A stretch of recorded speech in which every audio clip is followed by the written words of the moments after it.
ফিলিস্তিনের গাজা উপত্যকা থেকে গত শনিবার ৬ জিম্মির মৃতদেহ উদ্ধারের পর ইসরায়েল জুড়ে নতুন করে বিক্ষোভ শুরু হয়। ডাকা হয় দেশ জুড়ে ধর্মঘট। প্রায় ১১ মাস আগে গাজা যুদ্ধ শুরু হয়।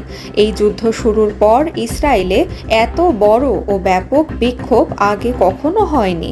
এদিকে ইসরায়েলের গত রোববার নেতানিয়াহু সরকারের বিরুদ্ধে প্রায় ৩ লাখ মানুষ রাস্তায় নেমে প্রতিবাদ করেছে।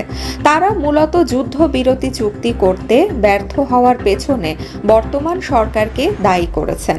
এদিকে হামাসের সিনিয়র কর্মকর্তা ইজ্জাত আল রিশেক দাবি করেন ৬ বন্দী ইসরায়েলের বিমান হামলায় নিহত হয়েছেন। হামাস মূলত ইসরায়েলের কাছে যুদ্ধ বন্ধের প্রতিশ্রুতির বিনিময়ে জিম্মিদের ফেরত দেওয়ার প্রস্তাব জানিয়েছে। চলমান এই যুদ্ধে এখন পর্যন্ত প্রায় ৪০,৭০০ জন ফিলিস্তিনি নিহত হয়েছেন, আহত হয়েছেন প্রায় ৯৪,০০০। ইসরায়েলের সাবেক রাষ্ট্রদূত ও সরকারের উপদেষ্টা এলন পিনকাস আল জাজিরাকে বলেন, খুব শীঘ্রই এটা বলা যাবে না। এখানে মূল বিষয়টা হচ্ছে স্বাভাবিক অবস্থা বজায় রাখা, অর্থাৎ বিক্ষোভ কি চালু থাকবে নাকি সেটা। এদিকে আন্তর্জাতিক অপরাধ আদালতে গাজায় ইসরায়েলের বিরুদ্ধে গণহত্যার অভিযোগ আনা হয়েছে। এক্ষেত্রে প্রসিকিউটর নেতানিয়াহু ও তার প্রতিরক্ষা মন্ত্রী ইয়োভ গ্যালান্ট সহ ২ হামাস নেতার বিরুদ্ধে গ্রেপ্তারি পরোয়ানা চেয়েছেন।